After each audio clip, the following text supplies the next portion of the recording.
¿Qué tal? ¿Cómo está? Es un gusto saludarle nuevamente en este espacio de Catalejo. Es una coproducción de Canal 44 y el Centro Universitario de Ciencias Sociales y Humanidades, el CUCH. Catalejo es una mirada profunda hacia horizontes cercanos. Es un programa de análisis con la participación de académicos y especialistas del CUCH precisamente. Y en estos primeros dos bloques de esta emisión de Catalejo hablaremos sobre los niveles de pobreza que dio a conocer recientemente el Coneval, el Consejo Nacional de Evaluación de la Política Social. Y bueno, el tema es la pobreza en México en el contexto de la pandemia y en el contexto del actual gobierno federal en la 4T. Para hablar sobre este tema hemos invitado en estos primeros dos bloques al doctor Máximo Ernesto Jaramillo Molina. Él es profesor investigador del Departamento de Sociología del CUCH.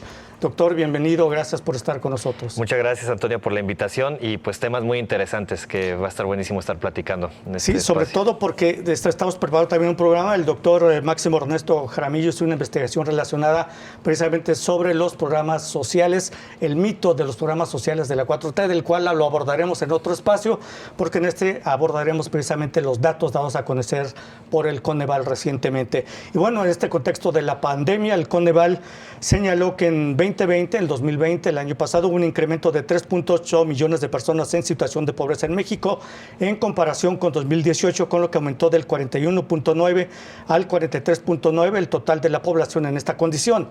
Y más aún, mientras que hace 3 años había 51.9 millones de personas en pobreza, el año pasado sumaron ya 55.7 millones.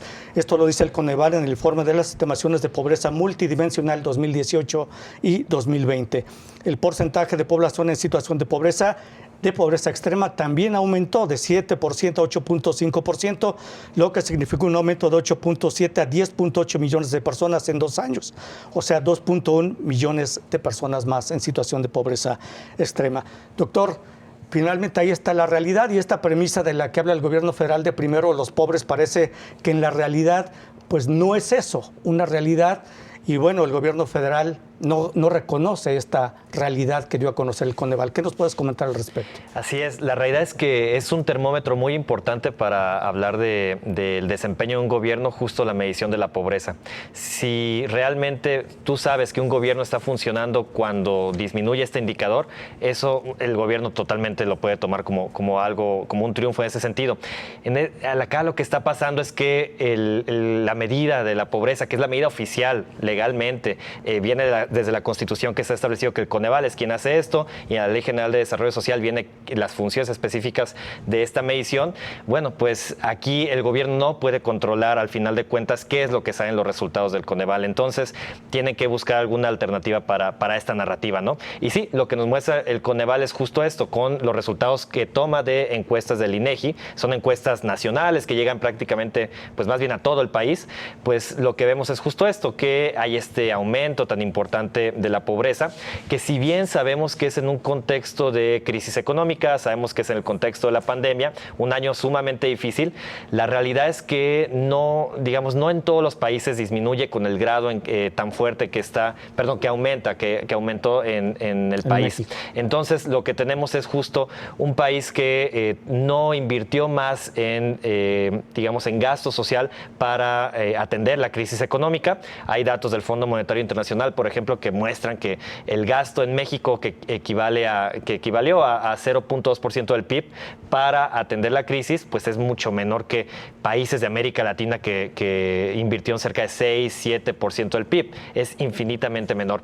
Y lo que vemos es que justo si hay algo que impactó en términos de la pobreza en México, es la parte de los ingresos, especialmente los ingresos laborales.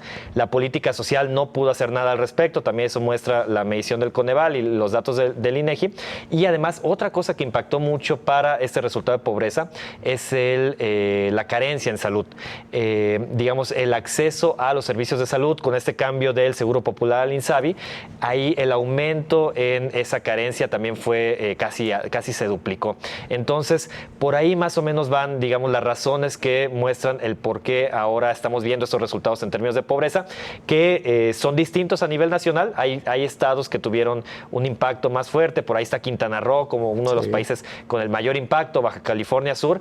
Ciudad de México en términos absolutos tiene de los aumentos más grandes. Se ubicó en el tercer sitio, ¿no? También, exactamente. Y Jalisco también está dentro de estos estados donde aumentó el nivel de pobreza, y pues también vale la pena de repente echarle un ojo a ver justo dónde es donde más afectó. Pero al final de cuentas, digamos, en términos generales, esta es una muestra simplemente pues de los resultados del gobierno que no están logrando, digamos, ser suficientes en un contexto sí difícil, pero pues que al final de cuentas otros países lo están sabiendo llevar mejor. ¿Consideras, doctor, que el hecho de que el gobierno federal no haya invertido lo suficiente para hacer frente a esta pandemia, incluso está en los últimos lugares de países con menor nivel económico de Latinoamérica, haya incidido en estos resultados que dio a conocer el Coneval? Totalmente. Sí, por ahí, por ejemplo, mismos países de África que parece que tienen un estado más pequeño, digamos, que recaudan menos en impuestos, que tienen niveles de deuda mayores, a pesar de eso invirtieron mucho más en el gasto social. Y bueno, ¿qué es lo que pasa con la inversión en el gasto social? No es solamente, digamos, lo que impacta directamente a las personas que reciben este dinero, sino que estas personas lo empiezan a gastar y eso empieza a reactivar la economía, ¿no?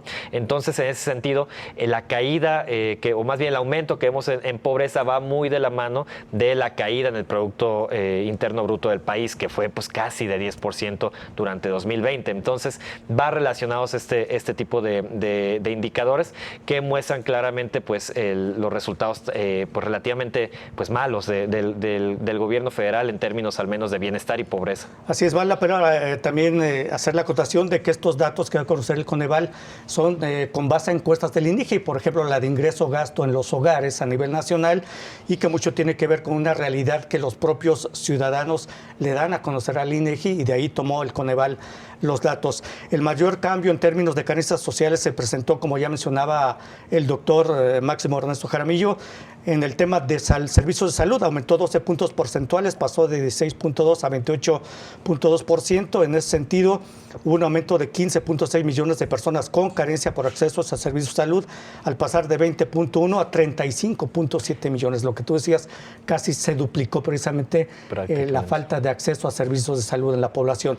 ¿Y qué te dice cuando el propio gobierno federal o el presidente, cuando lo cuestiona al respecto, señala, bueno, es que esos datos nosotros no los compartimos, yo tengo otros datos? Parece ser como siempre su mantra para eludir problemas que afectan pues una narrativa que el gobierno federal quiere implantar, que está alejada de lo que realmente está ocurriendo en el país, ¿no? Así es, la realidad es que durante mucho tiempo, estos primeros 3 años, prácticamente no teníamos datos como estos datos tan digamos, tan buenos que tiene el INEGI. Todavía no teníamos esta información lista para poder decir realmente cuáles eran los resultados del gobierno. Ahora que sí los tenemos, la realidad es que no hay forma de escapar a esto. Digo, habrá muchas personas que tal vez no conocen cómo realiza el Coneval esta medición, la metodología, que es totalmente transparente, literalmente cualquier persona lo puede tomar esto, tratar de reproducirlo en su casa y va a obtener los mismos resultados. Por ahí el presidente López Obrador decía que a veces que tal vez estos resultados no tomaban en cuenta, por ejemplo, las remesas, que no tomaban los programas sociales, y la realidad es que esto está integrado en la parte de la encuesta del INEGI y en la metodología del Coneval, y esto es como se hacía el cálculo también en sexenios anteriores. Digamos, esto es lo mismo que se utilizaba para criticar a los sexenios anteriores, y pues ahí no hay cambio. Más bien donde no ha habido cambios justo en los resultados del gobierno federal. Sí, de hecho, en el tema de lo único que mejoró son las transferencias monetarias, que tiene que ver con las remesas, que pasaron de 16.2 de 639.67 a 743.51, es decir, las fuentes de ingreso que tuvieron los hogares, ¿no? Entonces, básicamente, pues el hecho de que la remesa no es un logro del gobierno, ¿no? Es de la gente que trabaja precisamente en otros países. Es de la gente que trabaja pues principalmente en Estados Unidos, y además es resultado justo de una política muy activa en Estados Unidos de gastar para las personas, primero para las personas que no tienen empleo, el famoso seguro de desempleo que existe allá, y luego implementaron este programa social que daba un cheque a todas las personas, simplemente pues por estar ahí, pues tratando de incentivar que la economía se reactivara. Aquí, desgraciadamente, no pasó eso. Y no nada más en Estados Unidos y en países de ingresos altos de Europa, sino también en América Latina, en Argentina, implantaron un programa que también daban dinero por unos cuantos meses a las personas que trabajaban por cuenta propia, que no tenían empleo y demás. Y similar pasó en Brasil, pasó en Chile, pasó en Colombia y en otros países. Desgraciadamente aquí no pasó esto y pues tenemos los resultados que ahora vemos. Así es, permítanos, doctor, vamos a hacer una pausa, es breve, regresamos. Esto es Catalejo, una coproducción de Canal 44 y el CUSH. Regresamos con las cifras de la pobreza en Jalisco. Ya volvemos.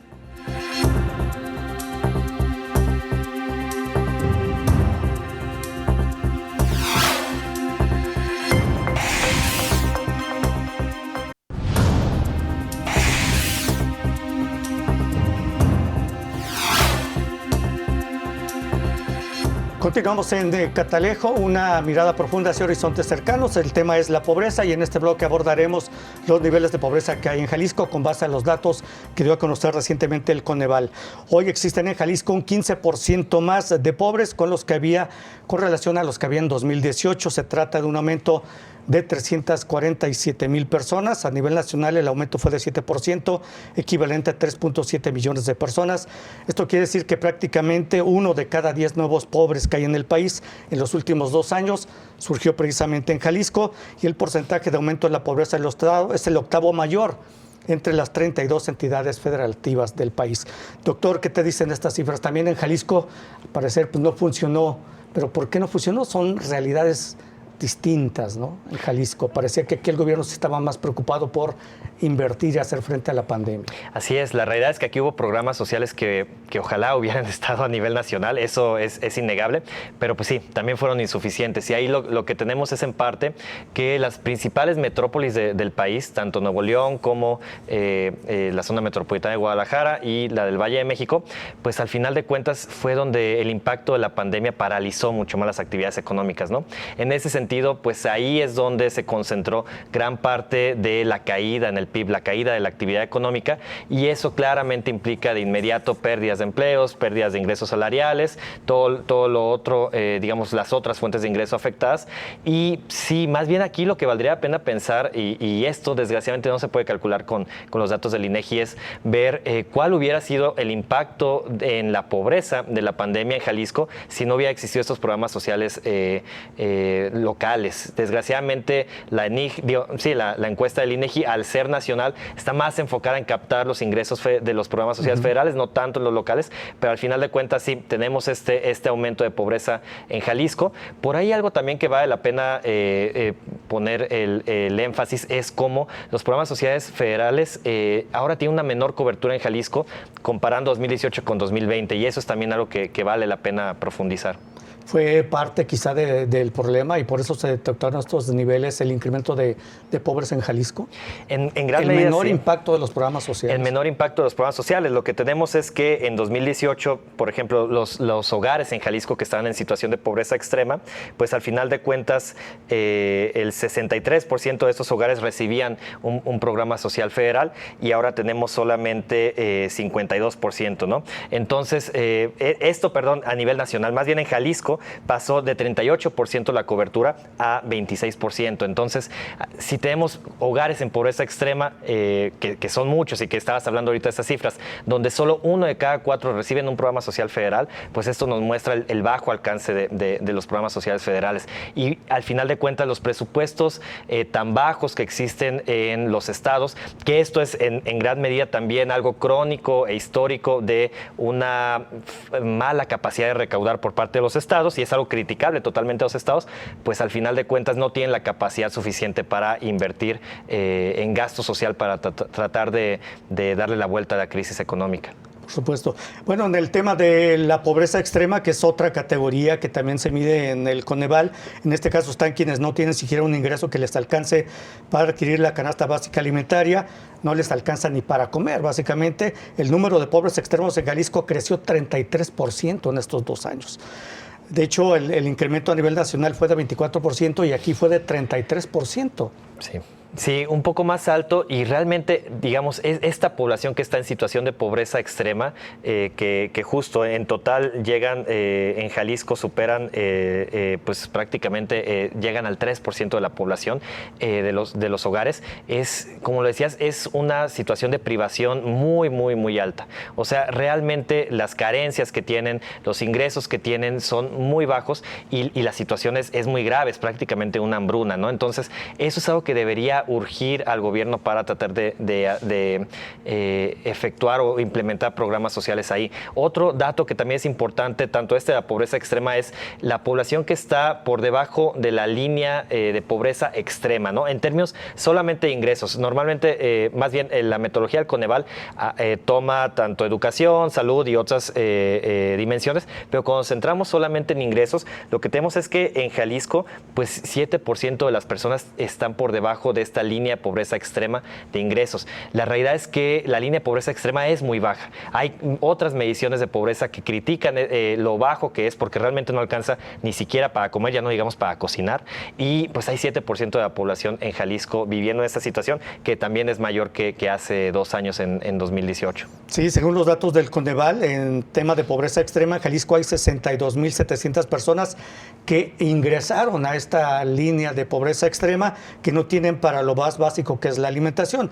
Y como mencionabas, doctor, pues los datos de pobreza y las carencias que mide el Coneval son precisamente el acceso a la canasta básica, una carencia social como salud, educación, vivienda o seguridad social, y la franja que tú mencionas precisamente es que no tienen acceso a todos estos temas que mencionamos, ¿no? Exactamente, sí, la realidad es que se suman las privaciones, ¿no? Entonces, en ese sentido, quienes tienen pobreza extrema es más de 3 carencias de estas que mencionabas en términos de vivienda, acceso a servicios como agua potable, drenaje, educación, salud, alimentación. Son 3, digamos, son carentes en 3 de estas dimensiones y además están por debajo de la línea de pobreza extrema en ingresos. Entonces, es una situación muy grave y justo el aumento lo que nos muestra es pues que al final de cuentas hay un fracaso en la política social que trata de revertir esto. ¿A nivel federal y estatal? A nivel federal y estatal. Al final de cuentas es responsabilidad de ambos niveles de gobierno, cada quien con diferentes capacidades, con diferente holgura en lo que puede hacer o no, pero al final de cuentas es responsabilidad de ambos niveles. Y pues, digamos, ¿qué nos muestra esto para futuro? Pues que la realidad es que hay que ampliar la cobertura de los programas sociales y hay que ampliar mucho los montos dedicados a este gasto social.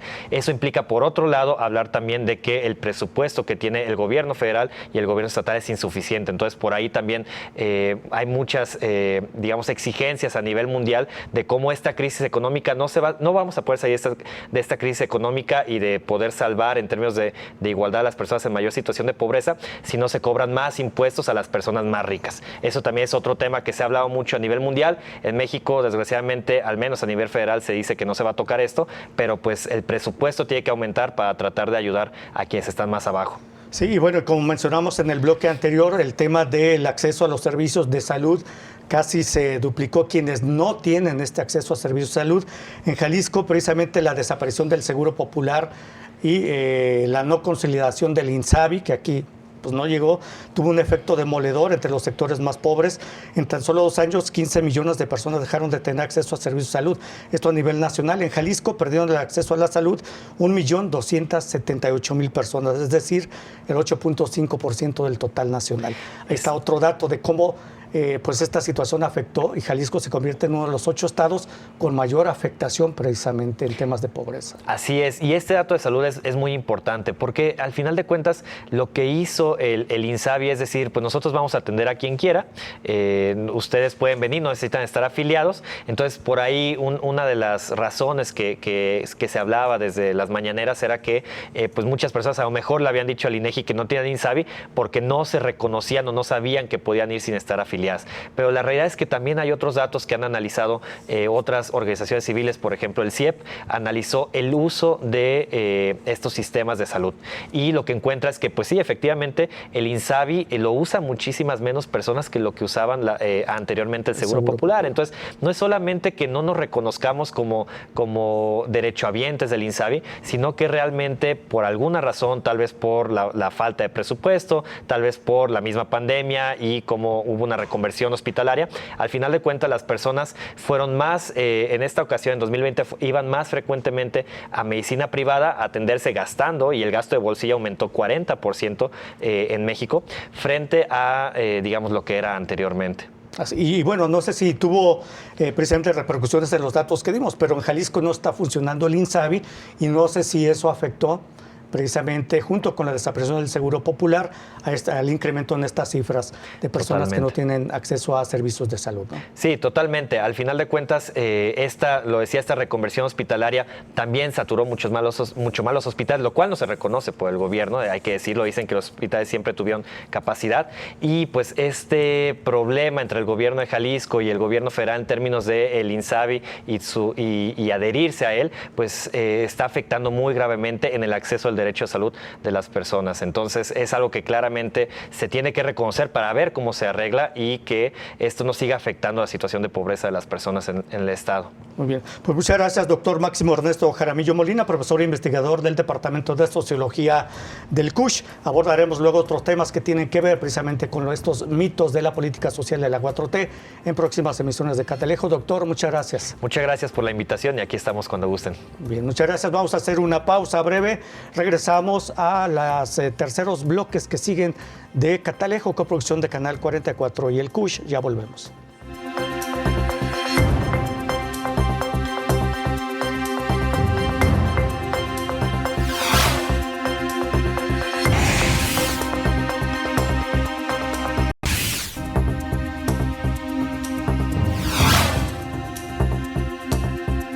Bueno, continuamos en Catalejo. Gracias por seguir con nosotros. Catalejo, usted sabe, es una coproducción de Canal 44 y el CUSH. En los siguientes bloques de esta emisión abordaremos la presentación de dos libros que está aquí. Uno ya presentado, otro que será presentado en fecha próxima, y también abordaremos el tema de Afganistán.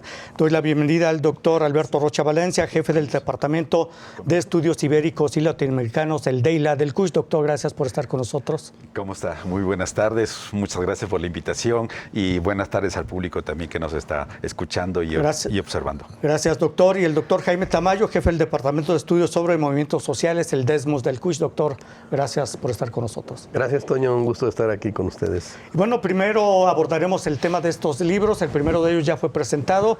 Ustedes dos, doctor Alberto Rocha, doctor Jaime Tamayo, fueron los compiladores de este texto, Gobiernos progresistas y gobiernos conservadores en América Latina del siglo XXI.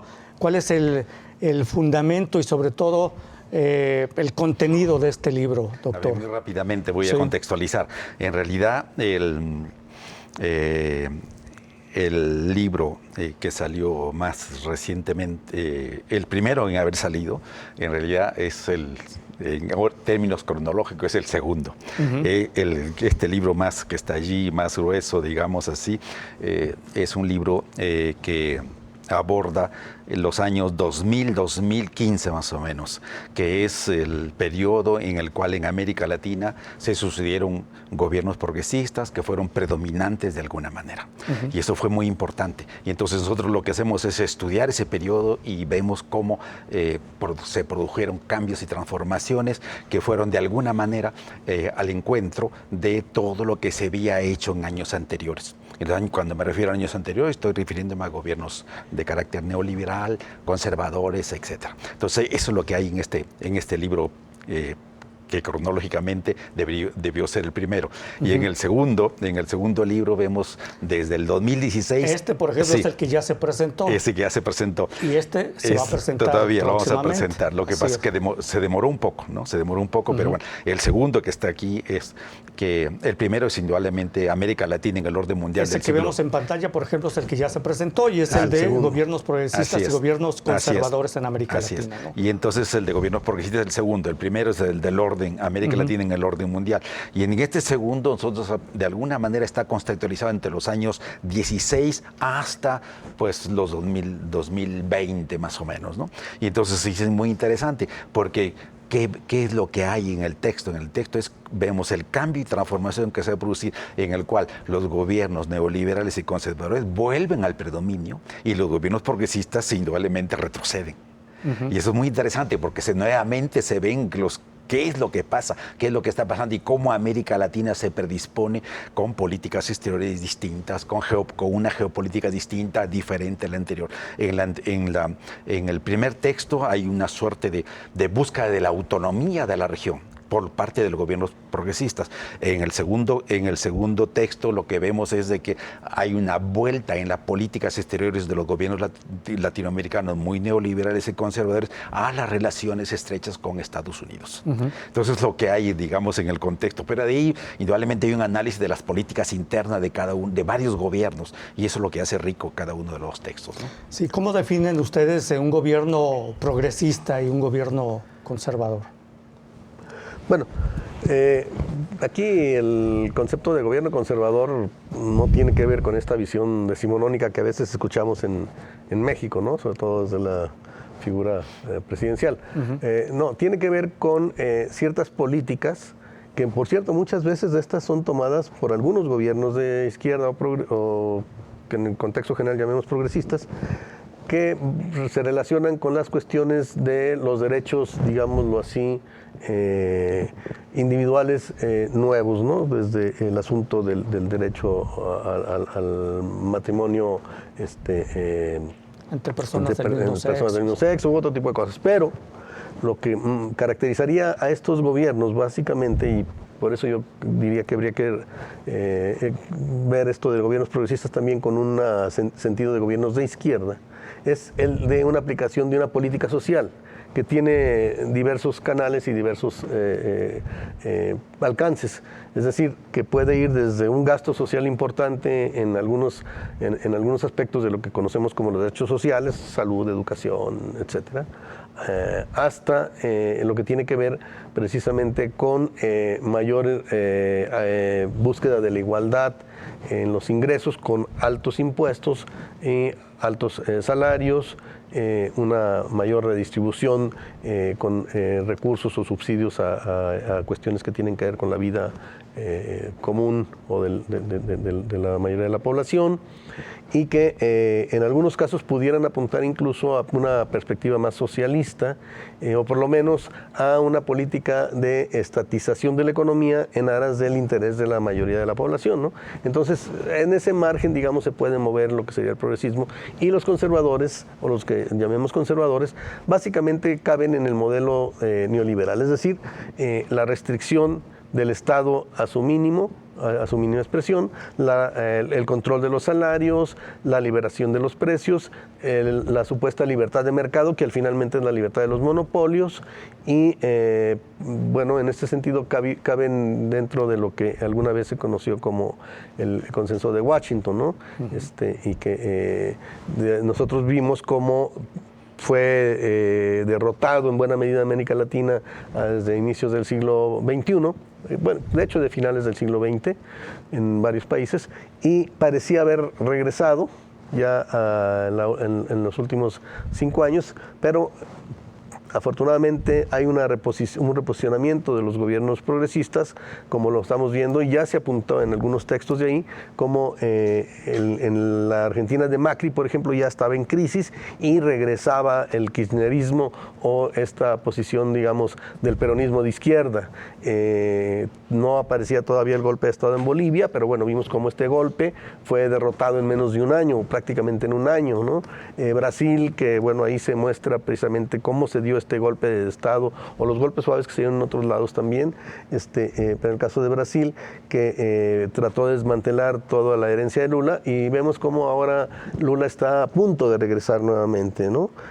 Y en ese sentido, pues la primavera, que en realidad es un invierno, digamos, de los países con gobiernos conservadores, pues se está acabando muy rápido y está regresando nuevamente el progresismo en América Latina. Y bueno, el caso muy importante, con todos sus asegúnes, que el caso de México, ¿no? Que ahora se viene a sumarle Perú, y próximamente seguramente será también Colombia, ¿no? Sí. Y además de esos países que mencionó, ¿qué otros países de Latinoamérica están en esta franja de países Se me fue... Progresistas, perdón. Pues en el momento, es decir, en este segundo texto aparece el predominio, dije, de gobiernos neoliberales y conservadores. Sí. Claro, basado muy en el consenso de Washington todavía, aunque ese consenso de Washington ya no es tal, es decir, hay un desdibujamiento de esa perspectiva. Las cosas comenzaron a cambiar. Bien, y por otro lado, entonces, ese predominio dura 5 o 6 años, de 2015, o sea, de 2016 hasta el 2020 más o menos, ¿no? Y luego hay una suerte de ¿cómo se llama?, de vuelta. 30 segundos para este bloque. Sí, hay una suerte de nuevamente reimpulso de los gobiernos progresistas. Y los primeros en haberse establecido fueron el actual de México, después el de Argentina, y después, indudablemente, con los problemas que hubieron, Bolivia, y así, ¿no es cierto? Hay perspectivas abiertas ahorita en Perú también, aunque está con muchísimos problemas, y así sucesivamente. Pero entonces, la escena es a partir de 2021 para adelante hay una suerte de disputa abierta en la región, entre los gobiernos progresistas y los gobiernos neoliberales conservadores. Esa es la situación en la que estamos en el momento actual. En el momento actual no hemos salido, estamos en eso. Muy bien. Pues muchas gracias. Vamos a hacer una pausa breve, regresamos a Catalejo y analizaremos. De hecho, lo analizarán los doctores Alberto Rocha y Jaime Tamayo, la situación de Afganistán actualmente. Una pausa, ya regresamos.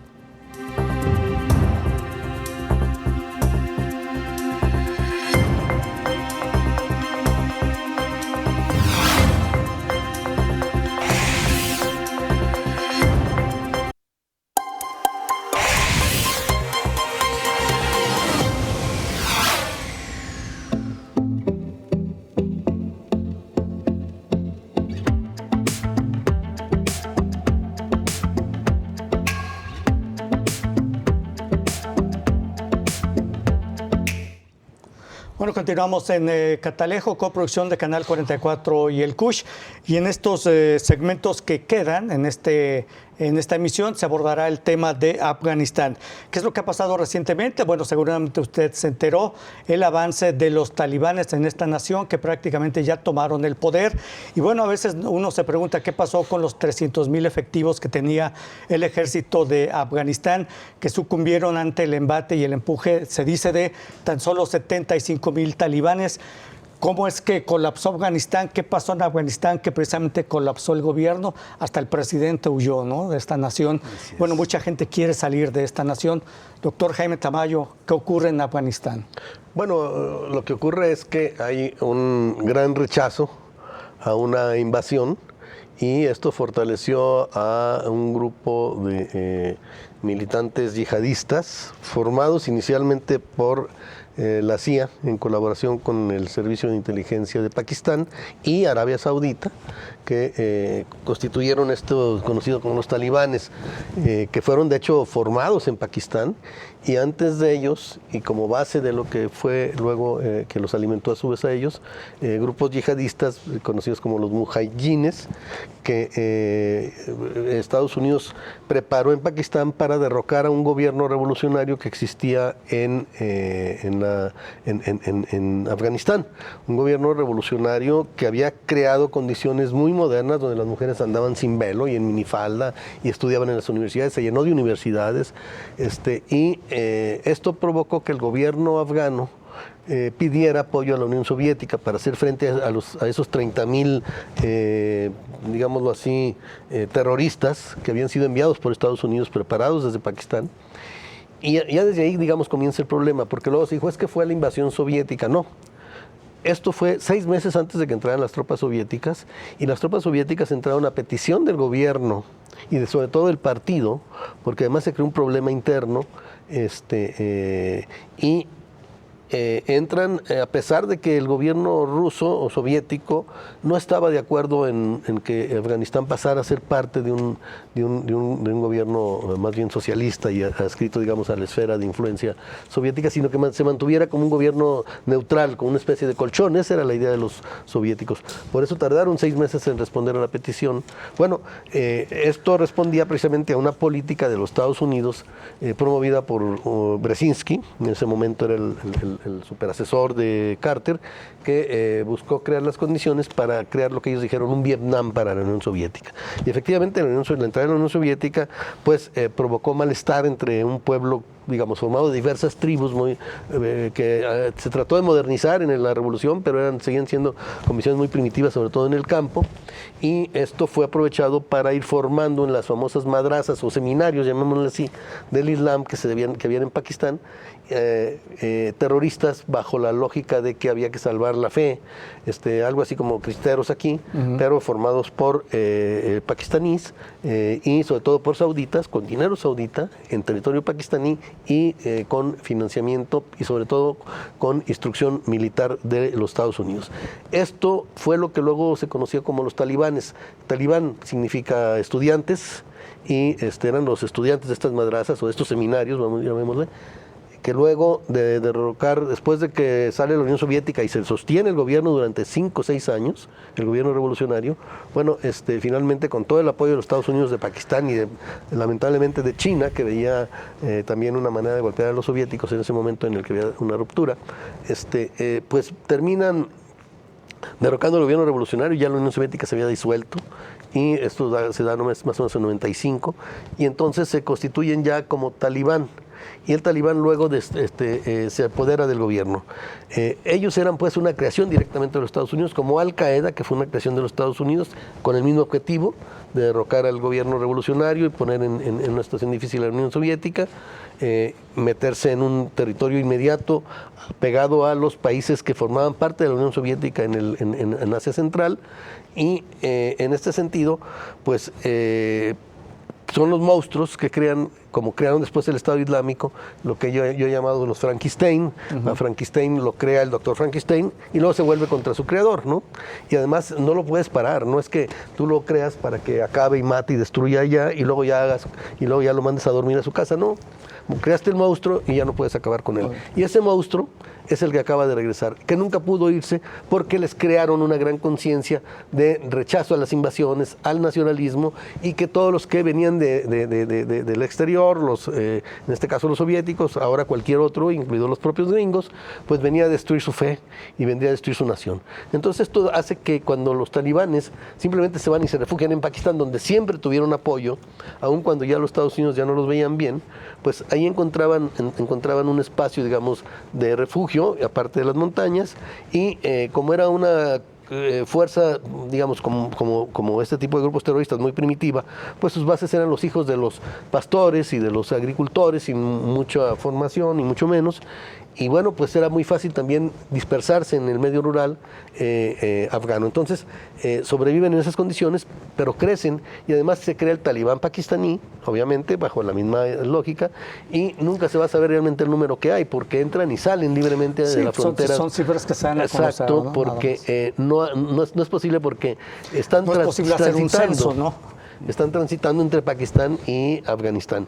Y están en las comunidades, además, ¿no? Bueno. Entonces llegan a una población donde tienen ellos, por decir así, quintacolumnas o células durmientes, o como le quieras llamar, que se incorporan, y entonces el ejército, que es un ejército mercenario, pagado por el ocupante, visto como traidor, pagado por los Estados Unidos, al servicio de la OTAN y de los Estados Unidos, pues obviamente ven el riesgo de que van a perder y prefieren renunciar, entregan las armas. Y si te fijas, las grandes capitales que rápidamente se rindieron sin dar la batalla y entregaron las armas. Por eso ahora los talibanes pues lucen las armas del ejército del ejército afgano financiado por los Estados Unidos, armas norteamericanas. Sí. Gracias, doctor. Doctor Alberto Rocha, ¿por qué es tan preocupante que los talibanes hayan tomado el poder en Afganistán, ¿no? Después de casi 20 años de ocupación norteamericana? Bueno, Estados Unidos dijo, ya no queremos estar acá. Sí, quizás lo primero que habría que decir antes de pasar directamente a los talibanes y al posible gobierno que se pueda formar, es decir, como que los 20 años del 2001 hasta el 2021, los 20 años de ocupación norteamericana, implicó un proyecto de occidentalización, de ensayo de occidentalización de Afganistán, en términos de gobierno, en términos culturales, etcétera, etcétera, etcétera. Y pasando por las Fuerzas Armadas, formar un ejército de 300,000 soldados, etcétera. Bueno, muy bien. Pero eso entonces, ha colapsado. Eso, colapsa eso. Y entonces, ¿qué es lo que hay? ¿Qué es lo que hay? Lo que hay es que definitivamente queda un vacío. Queda un vacío y ese vacío es el que de alguna manera ha ocupado el talibán, como ya lo acaba de mencionar Jaime Tamayo, ¿no? Entonces ocupa el tiempo. Entonces, ¿qué es lo que se va a formar? Posiblemente un gobierno islámico, definitivamente. ¿Y por qué es preocupante? Yo diría que quizás es preocupante por varias razones. Uno es por lo que ya hemos visto, lo que implica indudablemente el impulso, ¿no? La expansión de una suerte de islamismo radical extremista. Esa es una cuestión. Pero por otro lado... Doctor, permítame, vamos a hacer una pausa breve y regresamos con usted para que nos siga hablando de por qué es preocupante que tome el poder el talibán en Afganistán. Una pausa, regresamos. Esto es Catalejo.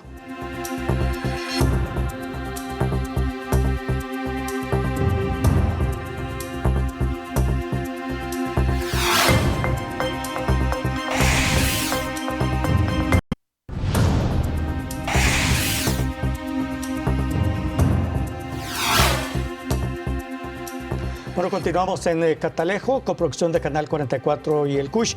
Doctor Alberto Rocha, nos quedamos con usted precisamente porque es preocupante que el talibán asuma el poder en Afganistán. Muy bien, yo decía que después del colapso entonces de la ocupación por 20 años por parte de Estados Unidos y de sus aliados occidentales, europeos en lo fundamental, que implicó que todo lo que se había querido construir en términos de occidentalización se ha ido derrumbando, lentamente colapsando, incluyendo las Fuerzas Armadas, la huida del presidente, etcétera, etcétera. Pero bien, entonces, ¿por qué es preocupante? Primero, claro, sabemos que los talibanes es una corriente extrema del Islam. Eso es lo que sabemos definitivamente y además estuvieron cerca de Al Qaeda y del Estado Islámico. Entonces es a través de Pakistán, lo acabamos de mencionar, fueron formados por Estados Unidos, etcétera. Todo eso no se olvidó definitivamente. Pero bien, ahora, entonces, pero la cuestión de fondo es que ya no son esos tiempos. Esos tiempos han cambiado. El contexto geopolítico ha cambiado, eso es lo que quiero decir. Entonces, hay una estrategia geopolítica de Estados Unidos y de Occidente que se acaba de terminar. Y por lo tanto, desocupan Asia Central. Están desocupando Asia Central, están replegando de Asia Central. Y hay una nueva dinámica geopolítica que se está comenzando a instalar en Asia Central. Y esa nueva dinámica geopolítica tiene que ver con la supuesta moderación de los talibanes, que no sabemos si va a ser cierta o no va a ser cierta, pero al parecer habría una supuesta moderación. Entonces, ¿y cuál es la cuestión de fondo? La cuestión de fondo es que tienen interlocución muy cercana con China, tienen relaciones cercanas con Rusia, etcétera, etcétera, etcétera. Y entonces, al parecer, habría entonces una estrategia geopolítica nueva que se estaría comenzando a instalar, a configurar y a instalar en este lugar llamado Asia Central, donde Afganistán y Pakistán son una suerte de nexo geopolítico entre Medio Oriente y, indudablemente, y Europa. Bien. Entonces eso me parece fundamental. Se estaría formando posiblemente una suerte de gran corredor y en el cual habría una nueva dinámica geopolítica. A falta de los norteamericanos y los europeos, indudablemente, posiblemente cercanos están Rusia y China. Eso me parece que es lo que está comenzando a pasar en lo fundamental. De ahí la moderación de los talibanes. Cuando menos en el discurso, ¿no? Porque es lo que han vendido recientemente, ese discurso de moderación. Así es, pero además porque no cuentan con recursos. Es decir, el país está colapsado económicamente. Claro, cuentan con yacimientos minerales extraordinarios, todo eso es conocido, pero el país está colapsado. Entonces necesitan ayuda. Y los dos países que están allí cercanos son China y Rusia. ¿Y quiénes son estos dos países, China y Rusia? Son dos potencias mundiales en pleno proceso de ascenso. China indudablemente mucho más rápida, mucho más fuerte que Rusia. Y eso me parece que es fundamental. Ahora bien, la cuestión de fondo, entonces se repliega Estados Unidos, ¿y a dónde van? Justamente el día de hoy aparece la noticia de que en Taiwán, el número de soldados norteamericanos que están presentes en esta isla habría ido en aumento. Están diciendo que hay cerca de 30,000 soldados norteamericanos ya en Taiwán. ¿Y a dónde más estarían yendo? Posiblemente al norte de Siria también. ¿Y a dónde más? Posiblemente se están replegando para ir a dónde? A las fronteras con Rusia, indudablemente, y donde está la OTAN posicionada en los países del este. Entonces, bueno, Estados Unidos se está replegando de otra manera, está apuntalando otras dinámicas geopolíticas en otros dos lugares fundamentales, pero está dejando de lado una que es fundamental, central, y creo que esto posiblemente tiene que ver mucho con el repliegue de Estados Unidos. El repliegue de Estados Unidos tiene que ver mucho con una suerte de decadencia, de declive y decadencia de Estados Unidos, y creo acompañada de Occidente. Creo que esta idea del Occidente global, creo que es una idea que está perdiendo fuerza, es una idea en declive, es una idea que está decayendo, bien, y que por lo tanto está apareciendo otra. Y la otra que está apareciendo es la idea del Oriente global, que no la del Sur global, que ha estado tan fuertemente de moda, apuntalada desde hace mucho tiempo, pero más la idea del Oriente global.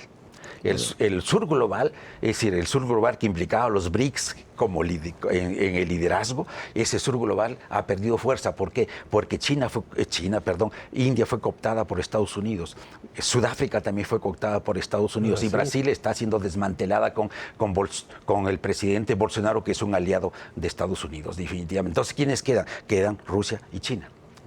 Bien, entonces, pero ese Rusia y China formando un eje que tiene que ver en relaciones muy estrechas, por el otro lado, con el lado occidental, con oeste, mejor con el oeste, con Irán, con Turquía, con Irak, con Siria.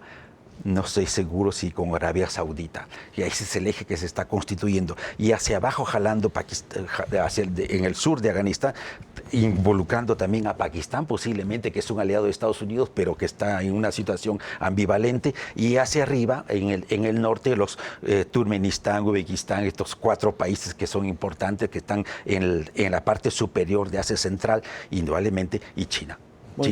Bueno, les preguntaría a los dos, antes de concluir, básicamente en este discurso y narrativa de moderación que están comunicando los talibanes, cuando menos en sus primeras apariciones ante medios de comunicación internacionales, dicen ellos, vamos a respetar los derechos humanos, sobre todo de las mujeres. ¿Aplicarían ellos tajantemente la ley Sharia, que tiene muchas restricciones para las mujeres, o sí creen ustedes que serían moderados en este sentido? Bueno, mira, son dos cosas. Una, la interpretación de la Sharia, porque la Sharia es una interpretación, en realidad es la aplicación de la ley de Dios, es decir, la ley del Corán, a la política. Y entonces tenemos repúblicas islámicas mucho más abiertas, como la iraní, o unas que ya no son tan abiertas y que no se asumen como tales, pero que cada vez apuntan más por estar en manos de los hermanos musulmanes, como Turquía, o propio Pakistán, que se presenta como república islámica y que tiene ciertos derechos las mujeres. Pero eso puede ir hacia allá o más hacia acá, eso habrá que ver. La oferta importante, que es la que hay que ponerle ojo y tendría que ver un poco con lo que comentó Alberto, es que se comprometieron a no permitir que desde ahí se expandan grupos terroristas. Y por supuesto, no Estados Unidos. Estados Unidos va a tener que pagar muchas cuentas alguna vez. No, el problema es con China, donde alguna vez penetraron en Chang'an y trataron de generar grupos terroristas, y los generaron con los uigures, por ejemplo, y en las ex-Unión Soviéticas. Generaron una guerra civil en Tayikistán, formaron grupos armados en Rusia, tanto en Chechenia como en Beslam, en otros lugares. Queda un minuto, doctor. Y en ese sentido, el compromiso que se va a poner a prueba es si efectivamente no van a crear intervenciones de carácter terrorista. Y para eso también ya se formó hay una vieja coalición, que es la Organización del Tratado de seguridad colectiva y la Organización de Seguridad de Shanghái, pero ya se están haciendo ensayos militares en la frontera con Afganistán como una advertencia de que si se les ocurre tratar de penetrar o de formar sus grupos terroristas, pues van a ser aplastados. Muy bien. Pues muchas gracias. Llegamos al final de Catalejo de esta emisión. Agradezco al doctor Alberto Rocha Valencia, jefe del Departamento de Estudios Ibéricos y Latinoamericanos del CUSH. Doctor, muchas gracias por estar con nosotros. También. Y gracias al público que nos está escuchando. Y doctor Jaime Tamayo, jefe del Departamento de Movimientos Sociales del CUSH. Muchas gracias. Muchas gracias, Toño. Un gusto. Gracias. Muchas gracias a usted. Hasta luego. Nos vemos y escuchamos en la siguiente emisión de Catalejo. Hasta luego.